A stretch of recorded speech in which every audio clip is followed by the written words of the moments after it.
That bomb plant's already been happening for quite a while here, so Hiko and Sean, that's a good kill from Hiko, but they realize dupree's still in there somewhere. They're going to try and go for it here. They want to go all in. Hiko comes in with another kill, and back to a 2-on-2. That bomb's so far ticked. They're going to move quick right now. They're going for it. The defuse is already happening. Hiko, are you kidding me? He's going to go for it. They win the round. We'll need over to where Exist is coming from, but Neo will get the headshot on towards Exist. 4 health points is plenty for a player like Neo!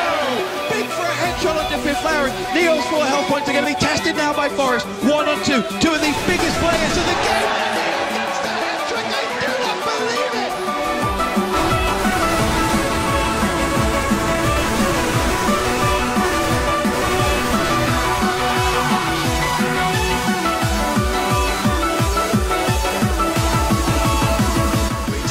The situation. He's going to be walking up. Spots Pronax here in the corner. Takes him down. Turns around for the 180. Still 15 bullets left. 5 launches it. Are you kidding? It's going to be a totally does it again.